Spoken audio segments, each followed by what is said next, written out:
unboxing is The Monkey King, The Complete Odyssey.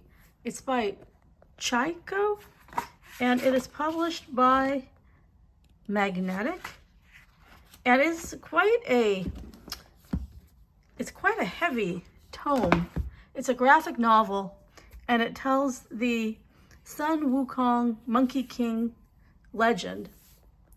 It's like a Chinese mythology, but I feel like the Monkey King is like having his moment, you know, between like a bunch of movies and books, and I just feel like, you know, like I didn't know that much about the Monkey King growing up, even though I'm half Chinese.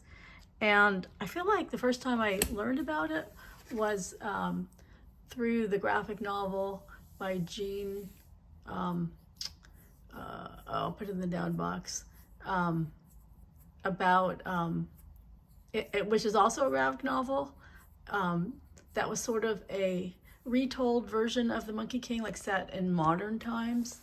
What is it called? Oh, I'm blanking. I can picture the cover, which is yellow.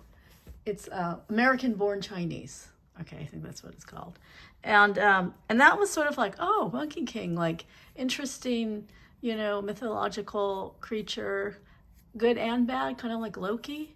And so this looks like a more extensive version of the Monkey King story itself, the mythology, not, you know, like the actual story, not set in present time.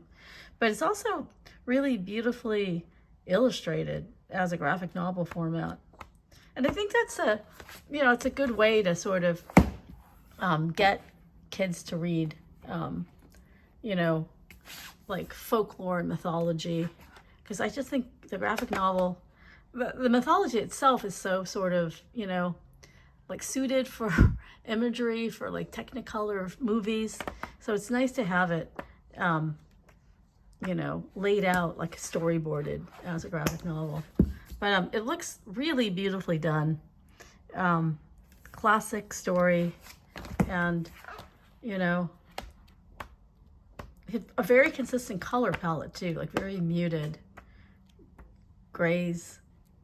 It's almost, oh, maybe it's brighter when he's on one world, and then maybe it gets different color palette when he travels to a different area. I'm not quite sure, but anyway, excited to read it.